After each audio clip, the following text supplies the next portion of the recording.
Números capítulo 20, verso 1 a seguir. Chegando os filhos de Israel, toda a congregação ao deserto de Zim, no mês primeiro, o povo ficou em Cádiz, e Miriam morreu ali e ali foi sepultada. E não havendo água para a congregação, então se congregaram contra Moisés e contra Arão. E o povo contendeu com Moisés, e falaram dizendo: oxalá tivéssemos expirado quando expiraram os nossos irmãos perante o Senhor. E por que trouxeste a congregação do Senhor a esse deserto, para que aqui morramos, nós e os nossos animais? E por que nos fizeste subir do Egito para nos trazer a este lugar mau? Lugar não de semente, nem de figos, nem de vides, nem de romãs, nem de água para beber. Então Moisés e Arão se foram de diante da congregação até a porta da congregação, e ali lançaram os seus rostos, e a glória do Senhor lhes apareceu. E o Senhor falou a Moisés dizendo: toma a vara e ajunta a congregação, tu, Arão, teu irmão, e falai a rocha perante os olhos deles, e dará a sua água. Assim lhe tirarás água da rocha, e darás a beber à congregação e aos seus animais. Então Moisés tomou a vara de diante do Senhor, como lhe tinha ordenado. E Moisés e Arão reuniram a congregação diante da rocha, e disse-lhes: ouvi agora, rebeldes, porventura tiraremos água desta rocha para vocês? Então Moisés levantou a sua mão e feriu a rocha 2 vezes com sua vara, e saíram muitas águas, e bebeu a congregação e os seus animais. Se quiser ficar com a Bíblia aberta para acompanhar, tenha toda a liberdade. Eu quero falar nesses minutos que eu tenho sobre tenha habilidade, pois a tua dor não vai ser respeitada. Tenha habilidade, pois a tua dor não vai ser respeitada. Aqueles que conhecem um pouco da Bíblia sabem que Deus chamou Moisés. O Senhor o chamou no deserto, no meio de um arbusto que pegava fogo, mas não se tornava cinza. E o Senhor disse para ele: Moisés, Moisés, tira a sandália dos teus pés, porque o lugar que tu pisa é santo. Deus chama Moisés, instrumentaliza Moisés e envia Moisés outra vez para dentro do Egito. Vocês sabem que o povo de Deus, eles estavam mais de 400 anos cativos, prisioneiros no Egito. Eles eram escravos de trabalho braçal forçado, e a Bíblia diz que o faraó, ele limitou os recursos, mas aumentou a demanda e a exigência.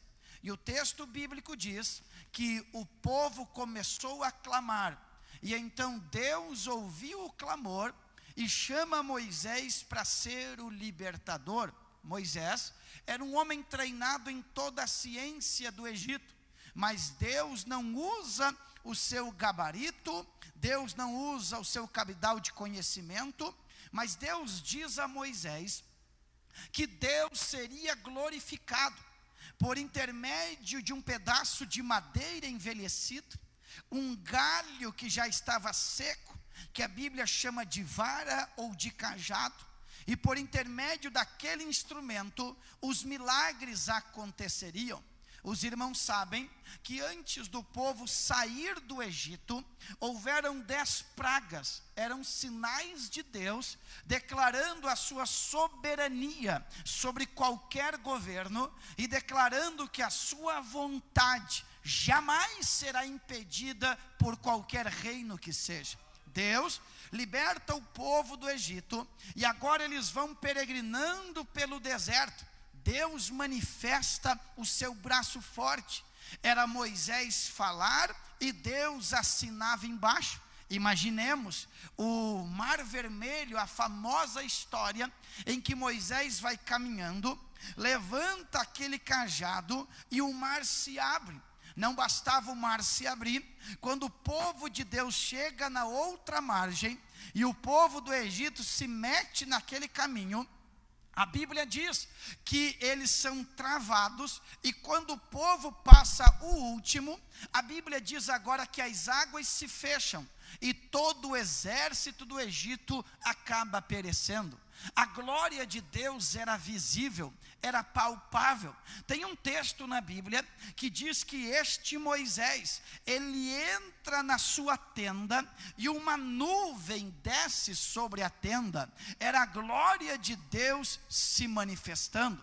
Mas o que mais me chama a atenção em Moisés é que tudo o que aconteceu, aconteceu com um objetivo, aconteceu com um alvo.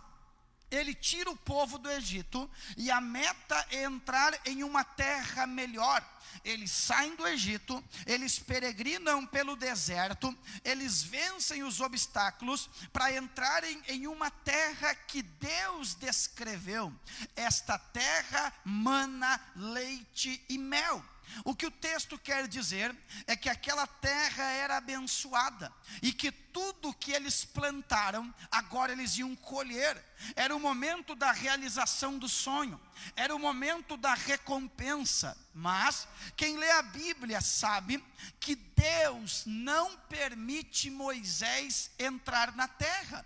Moisés foi um instrumento de Deus, Moisés foi o canal de Deus, mas tudo aquilo que ele mostrou para o povo, que ele disse que Deus faria, ele mesmo não experimentou, ele mesmo não desfrutou. Isso me deu um impacto, porque olhando de maneira rasteira e superficial, parece que Deus é injusto, parece que Deus não é bom. E vocês vão ler, por exemplo, em Deuteronômio capítulo 32, a partir do versículo 48, Deus disse assim: depois falou o Senhor a Moisés naquele mesmo dia, dizendo: sobe ao monte de Abarim, ao monte Nebo, que está na terra de Moabe, defronte de Jericó, e olhe, veja a terra de Canaã, que darei aos filhos de Israel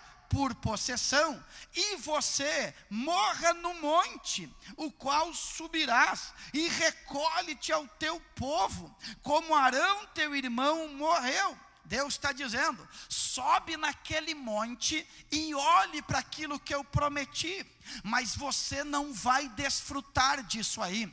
Aí Deus explica o porquê. Porque as pessoas pensam que Deus é bom. Deus é bom, mas Deus é justo. E a justiça de Deus nos contraria.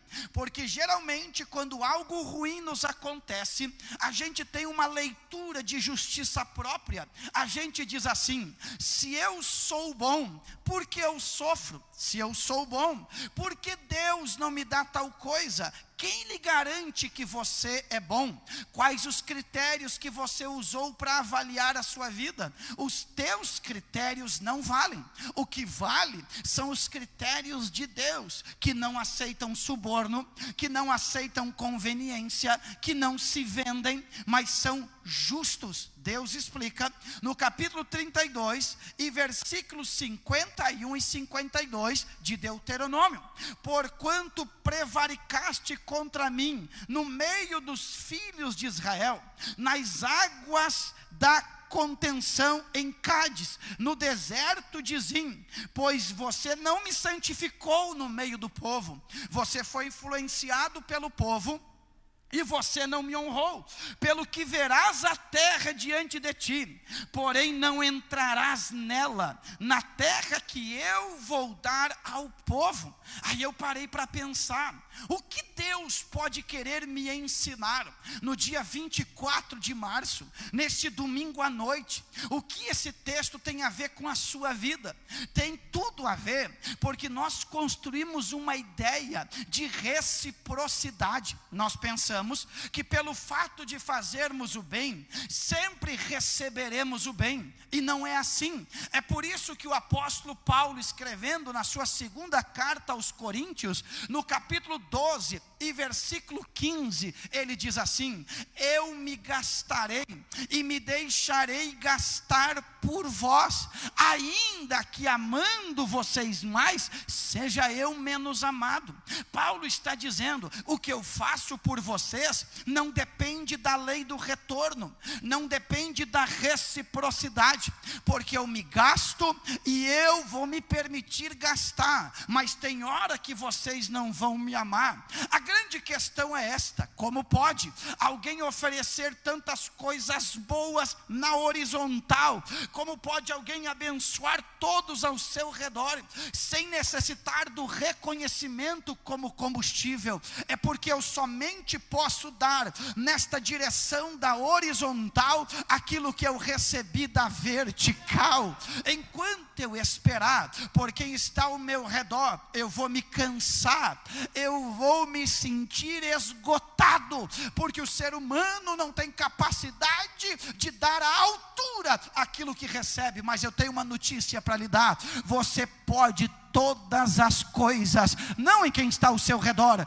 mas naquele que te fortalece. Pastor, e o que Êxodo capítulo 20 tem a ver comigo? Tem tudo a ver, porque vocês leram comigo o capítulo 20 e o versículo de número 1. Moisés está passando pelo pior momento da vida dele. Moisés está sepultando a sua irmã. O texto está dizendo que Miriam morreu. Qual a importância desta jovem senhora na vida de Moisés? Vocês lembram? Foi ela que, enquanto Moisés está nas águas do rio, ela que acompanha, é ela que se apresenta para a filha de Faraó e dá uma sugestão dizendo que ela conhece uma mulher hebreia, sua própria mãe, que poderia cuidar daquela criança. É Miriam que acompanha Moisés nos primeiros dias de vida. É Miriam que acompanha Moisés nos primeiros momentos do seu crescimento. É Miriam que, depois que Deus tira o povo do Egito, é bem verdade que ela fica leprosa, a pele fica esbranquiçada e ela tem que ser repudiada, rejeitada 7 dias fora do arraial. Imagine a dor de Moisés, sabendo que sua mana, que lhe cuidou, que ensinou as primeiras coisas, agora está rejeitada porque está leprosa. Mas é esta mesma Miriam que, quando o mar se abre, ela pega o seu tamboril e ela vai do outro lado cantando um cântico de vitória: maior é Deus do que o exército, o Senhor venceu cavalos e seus cavaleiros. Só que agora o dia do luto chegou, o dia da perca chegou. Só quem já foi até o cemitério para enterrar alguém que de fato era importante consegue mensurar a dor de Moisés. Só que o que acontece? Moisés sai do velório, Moisés sai da despedida eterna de sua irmã. E o que acontece nos versículos posteriores? O versículo de número 2, diz a Bíblia que Moisés sai da perca de sua irmã, e o povo em nenhum momento se sensibiliza, o povo em nenhum momento sente a dor do líder. Simplesmente o povo aborda Moisés e diz assim: ô Moisés, nós temos sede, ô Moisés, nós precisamos que você supra as nossas necessidades. Olhe para mim, saia deste mundo de ilusão, fure a bolha sentimental que criaram criaram. Esta vida, ela vem como um rolo compressor. O ser humano, ele é terrivelmente caído no pecado, e ele é capaz de fazer coisas que até os animais se assustariam se tivessem raciocínio lógico para fazer a leitura. Moisés sai de enterrar a irmã e ninguém se preocupa em abraçá-lo, ninguém lhe dá uma palavra de consolo, simplesmente eles estão dizendo assim: eu tenho sede, nós queremos água. Quantas vezes nós somos insensíveis com quem está do nosso lado? Na verdade, nós somos especialistas em demandar, em exigir. Aproveito e digo, esse pastor que está pregando, não obstante às vezes ouvir e atender o irmão e a irmã, na maioria das vezes eu não tenho poder para solucionar, eu não consigo desamarrar os nós. Quem sabe eu chego dolorido, quem sabe eu também estou machucado. Este é o mistério da vida. São seres humanos machucados tentando atender seres humanos machucados. E se porventura alguém foi a resposta de Deus para a sua vida, este alguém não é anjo, não é feito de pó de anjo. Este alguém tem sentimentos, este alguém tem frustrações,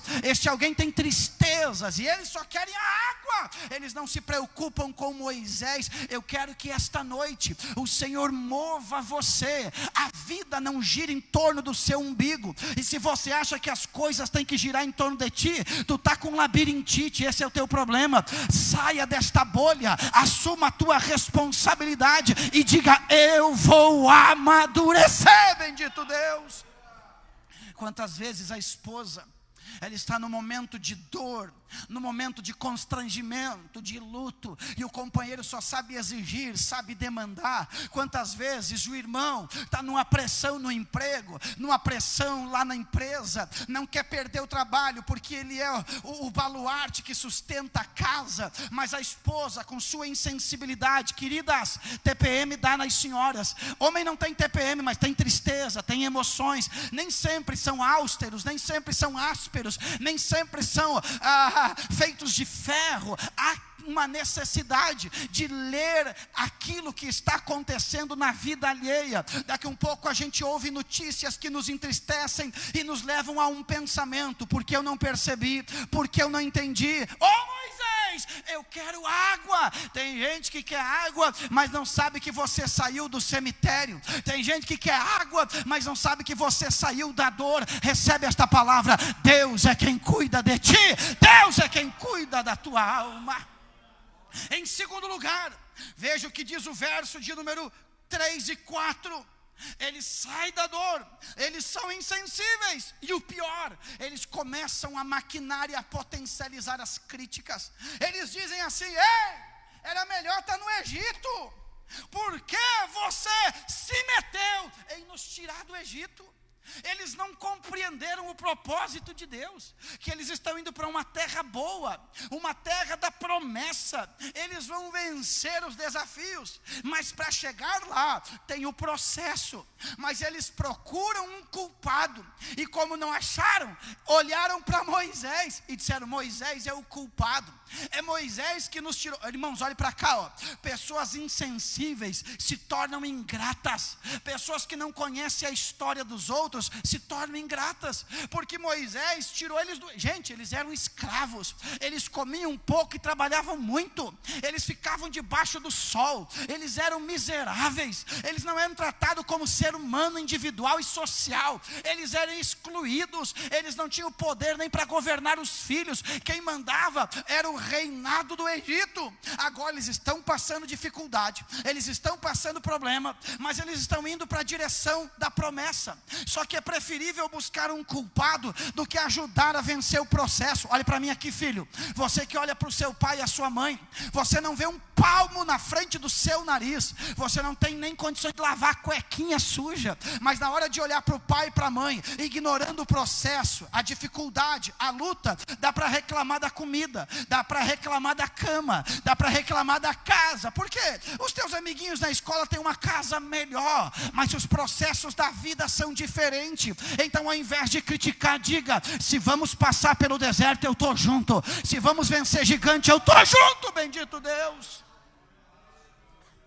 Sem contar aqueles que na prova, a coitadinha era feinha, ajudou ele na prova. Aí quando ele melhorou, ele esqueceu da feinha e pegou a mais bonitinha. E já disseram que feio não existe, é falta de dinheiro. Daqui um pouco você tem que parar com esse senso crítico de potencializar o problema e ver que os outros também têm sentimentos. Eu conheci pessoas que elas tinham tanta razão, mas tanta razão, que no velório faltou gente para levar o caixão, só estava ele e a razão. Moisés está dolorido, mas eles só sabem criticar. Em terceiro lugar, o verso de número 5, eles dizem assim: por que você fez a gente sair do Egito? Para nos trazer para esse lugar tão ruim, lugar que não tem semente, que não tem figos, que não tem vinhas, que não tem romãs e que não tem água. A ingratidão é a pior das facadas. A ingratidão machuca aquela pessoa que você ajudou, sabe? Que você acolheu, colocou dentro da sua casa, que você financiou esta pessoa por um período até ela se equilibrar. Agora ela vai embora, ela não lembra de você, ela não lhe manda uma mensagem, ela não lhe agradece, ela não lhe abraça. As pessoas são ingratas. As pessoas são caixinhas de surpresa. Não espere alguém ser leal até o fim da vida com você. Não caia nesse erro. As pessoas não vão respeitar a tua dor. É você que tem que aprender a lidar com isso. Ah, mas a fulana me falou isso no meu pior momento da vida. A vida é assim. Se alguém lhe disse o contrário, infelizmente omitiu uma parte da vida. As pessoas não são doces até o final. E você não é filhote de gato para ser lambido o dia inteiro. O desafio está aí, as dores estão aí, mas quem vencer isso chega na terra prometida. Quantos aqui já colheram ingratidão? Quem aqui já passou por ingratidão? É um sinal que o irmão é gente. Um exemplo bem arcaico, bem resumido. Eu e Miriam um dia levantamos de madrugada para levar uma senhora até o hospital. Não é aqui, aqui é 1 minuto. Montevidéu é grande, 1.400.000 habitantes. Então de um lado ao outro até chegar no hospital. E era de madrugadinha. Eu peguei o meu poderoso Apollo, ano 91, salvo o daltonismo, era Bordeaux. E eu fui lá fazer o meu papel de pastor. E aquela irmã entrou, até pensei que era muda, porque ela não disse: olá, Deus te bendiga, buenos dias, como anda, pastor? Não! Do jeito que ela saiu de casa, ela chegou no carro, quieta, digo, o gato comeu a língua dela. Quieta. Mas como eu não tinha intimidade, de repente ela não falava mesmo. Quando eu cheguei na frente do hospital, eu me passei da faixa de segurança e fui um pouco mais para frente, como 20 metros.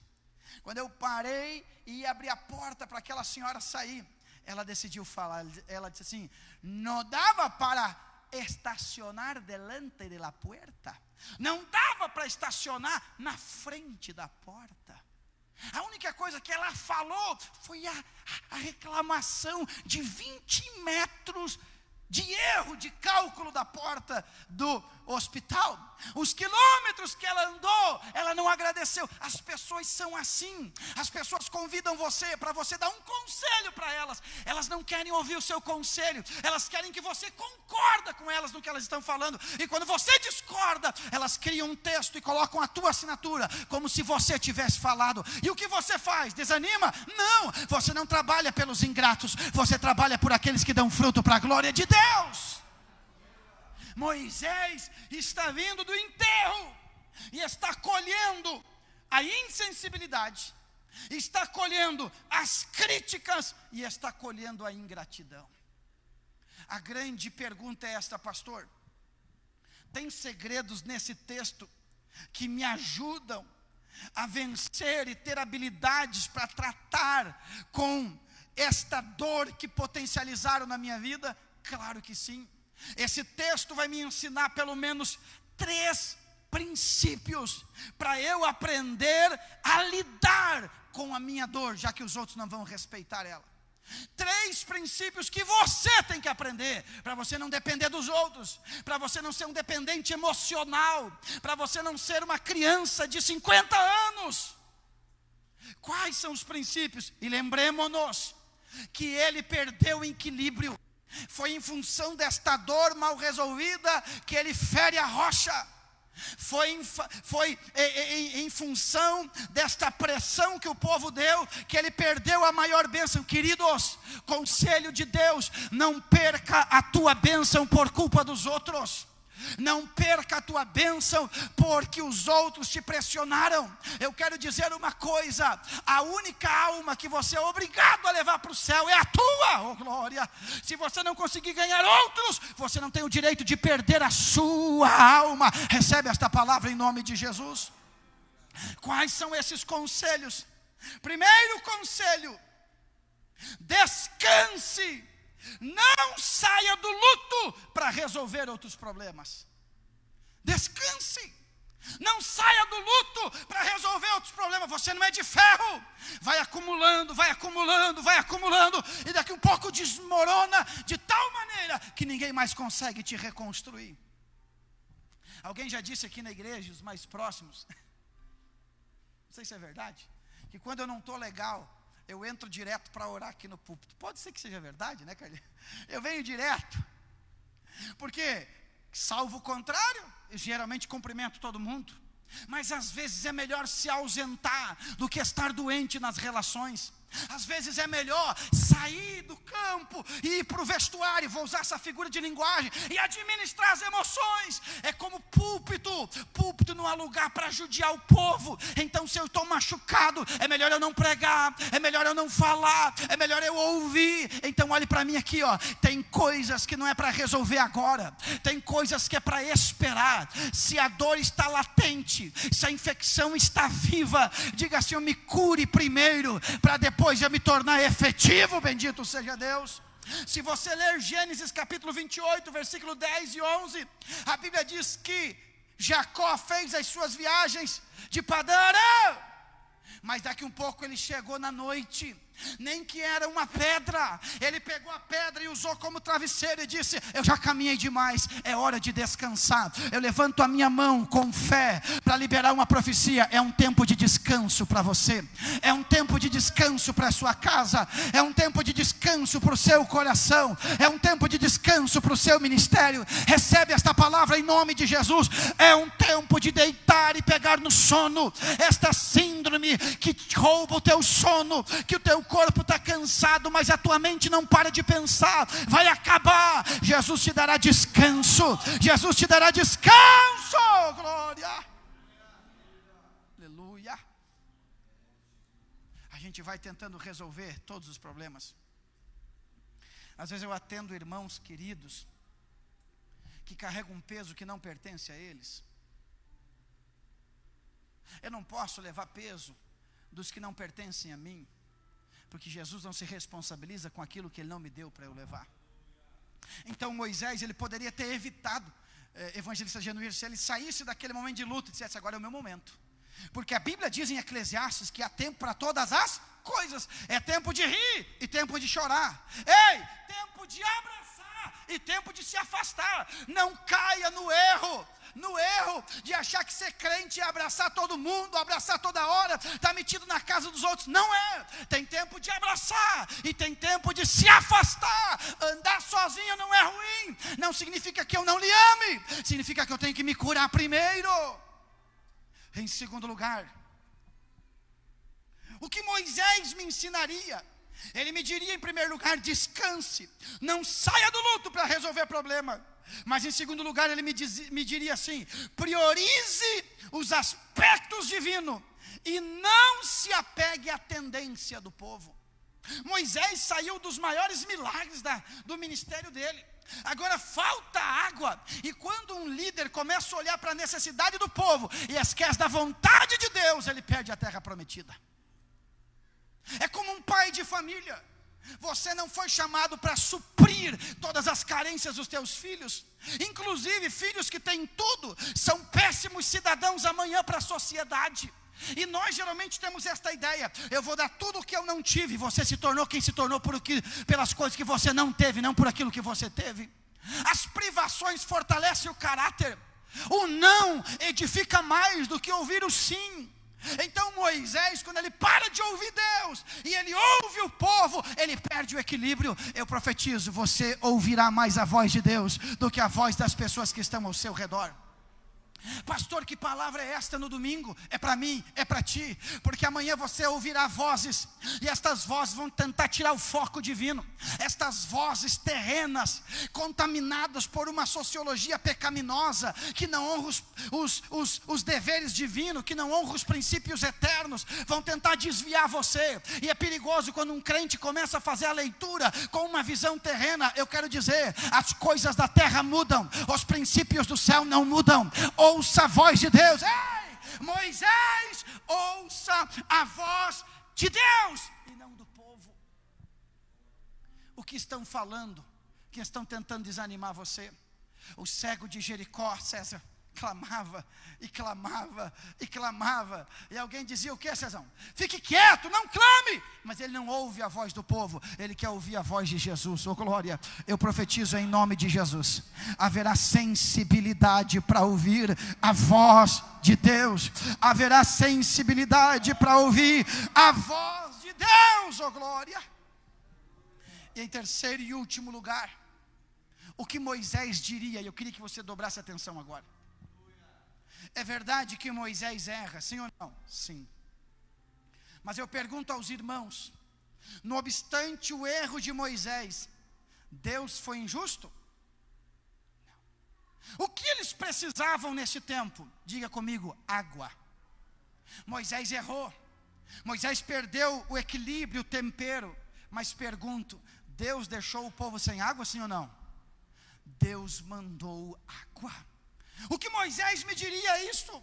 Ele diria: Marciano, confie na graça, porque a graça não é limitada pelos teus erros. O propósito de Deus acontece apesar dos meus desequilíbrios. Recebe esta palavra. Quem sabe nesses dias você colocou os pés pelas mãos, falou coisa que não deveria falar. Quem sabe você fez aliança com quem não deveria fazer. Quem sabe você está andando com quem não deveria andar. Você está ouvindo coisas e vozes que não deveriam ouvir. Mas eu quero dizer para você: não obstante os teus erros, Deus ainda faz água da rocha brotar. Não obstante as tuas falhas, Deus cumpre a sua palavra. Mas Senhor, eu estou fraco. Recebe esta palavra: a minha graça te basta, porque o meu poder se aperfeiçoa na sua fraqueza. Alguém nestes dias verá a manifestação da graça de Deus cuidando da tua casa, cuidando do teu coração,